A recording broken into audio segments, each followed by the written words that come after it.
Next. Unfortunately, sometimes I feel as though I need a similarly catchy phrase to distinguish what is not humanism. Recently, certain individuals have appropriated the term humanism in an attempt to legitimize their anti-women, anti-feminist message.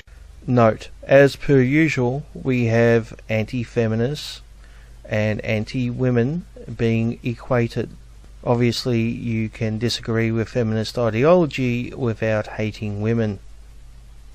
Next.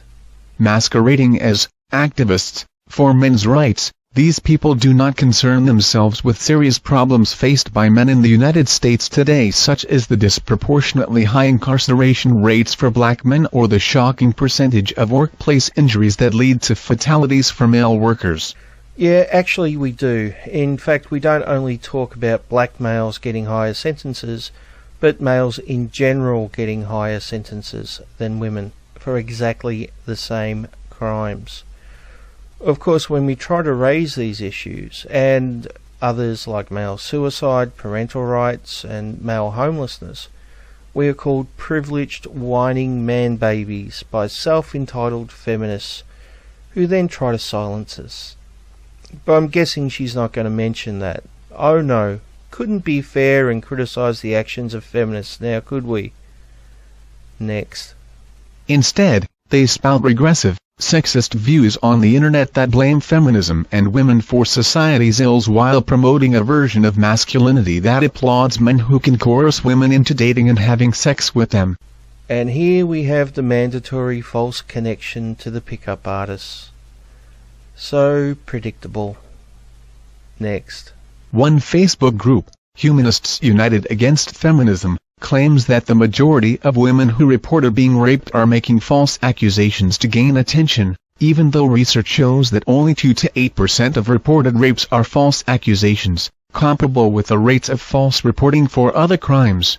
Okay, so as is fairly common in these types of articles, the author links to the Facebook page, but not the claim, making it incredibly hard to find, as that particular post could be years old.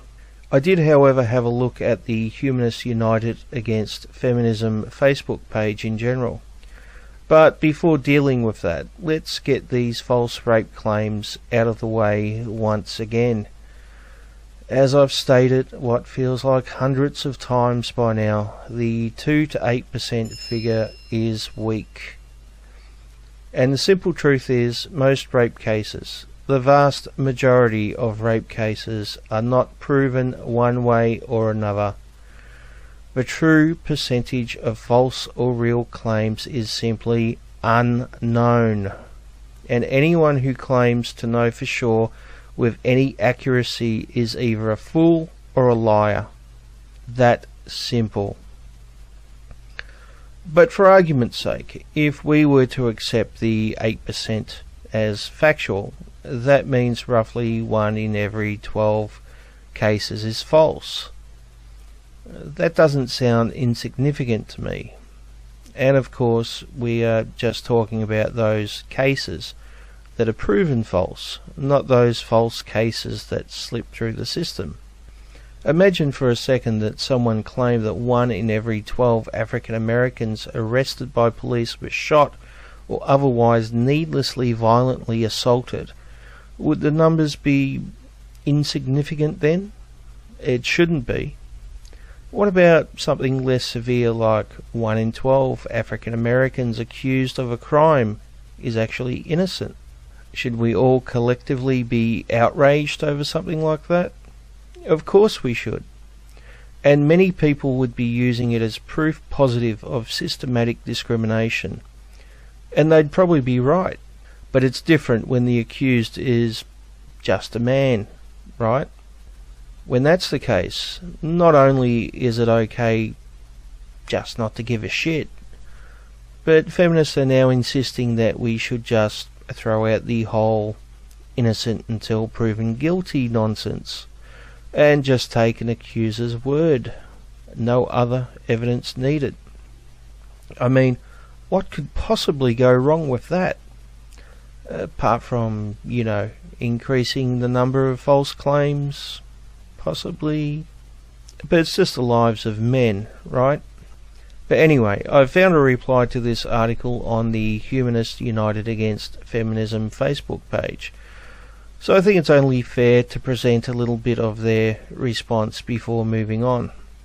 They say, if one did not merely look at the etymological root of humanist as humanitas, as many scholars would agree, one might simply argue, human, and ist, refers to a movement that merely focuses on the needs and well-being of all human beings. Feminism has been a tool for misandry, and you likely have never run across a feminist discussion where it was suggested that we should prioritize recognizing misandry as a real problem. In fact, many feminist, anti-feminist debates will have at least one admittance by the feminist that misandry is not real and that we live in a patriarchy, so therefore male issues need to move to the back of our priorities. When the famous feminist talking heads over the years have been such man-haters such as Marilyn French, who suggested, all men are rapists and that's all they are, or perhaps Andrea Dworkin.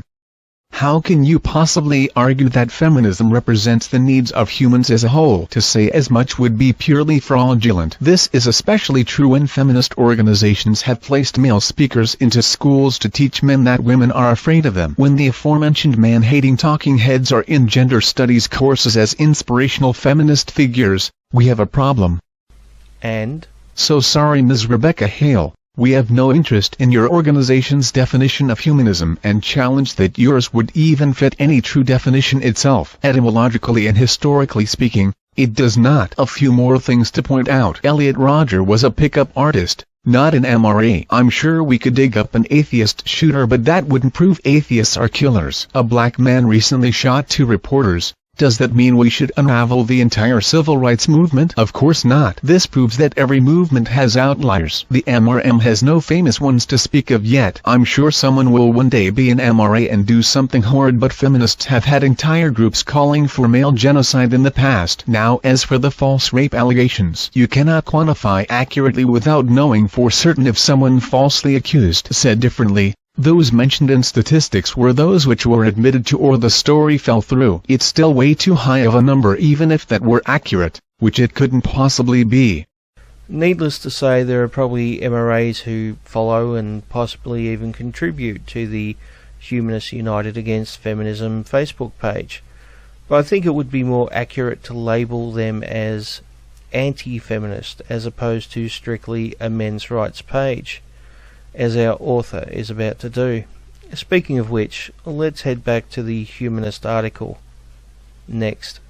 Another Facebook group, Exposing Feminism, dismisses feminism as female superiority nonsense, contrary to the definition of feminism, which is the belief that men and women should have equal rights and opportunities, and the theory of political, economic and social equality of the sexes.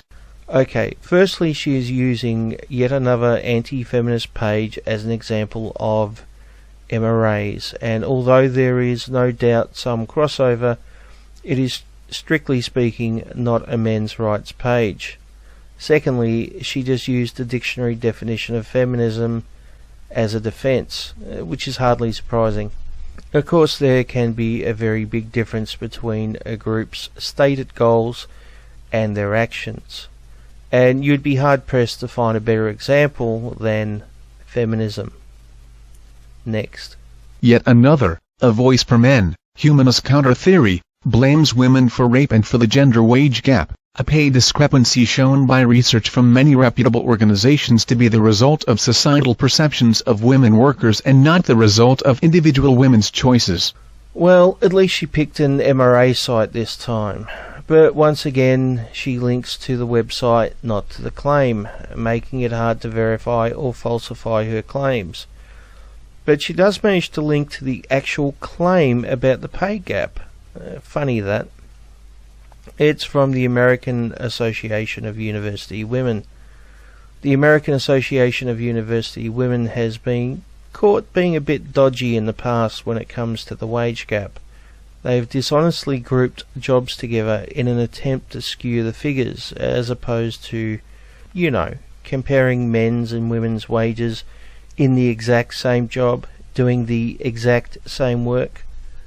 For example, other occupations includes jobs in construction and mining, a high-paying, male-dominated occupation, and also jobs in food preparation and serving occupations, a low-paying, female-dominated occupation. If a waitress is paid less than a minor, does it follow that it's because she's been discriminated against? Comparing waitresses and miners together is fair, right? I mean, just because mining can be extremely dangerous doesn't mean someone should be financially compensated for that, should it? Of course it fucking does. And the author of this Humanist article even said that just a bit earlier.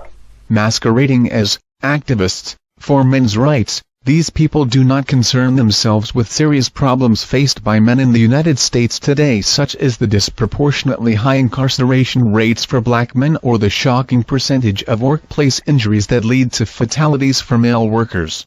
The shocking percentage of workplace injuries that lead to fatalities for male workers. Why do you think that is? Could it be more men risk their lives doing more dangerous work? So no, I don't trust anything from the American Association of University Women. And that's exactly why I prefer the CONSAD report, which was released in 2009 by the US Department of Labor. It examined more than 50 peer-reviewed papers, and it concluded, extant economic research has identified numerous factors that contribute to the gender wage gap. Many of the factors relate to differences in the choices and behavior of women and men in balancing their work, personal, and family lives. These factors include, most notably, the occupations and industries in which they work, and their human capital development, work experience, career interruptions, and motherhood. Other factors are sources of wage adjustments that compensate specific groups of workers for benefits or duties that disproportionately impact them. Such factors for which empirical evidence has been developed include health insurance, other fringe benefits, and overtime work. It is not possible to produce a reliable quantitative estimate of the aggregate portion of the raw gender wage gap for which the explanatory factors that have been identified account. Nevertheless, it can confidently be concluded that, collectively, those factors account for a major portion and, possibly, almost all of the raw gender wage gap. Oh, and by the way, it's been illegal to pay women less for the same work for over 40 years now. Next.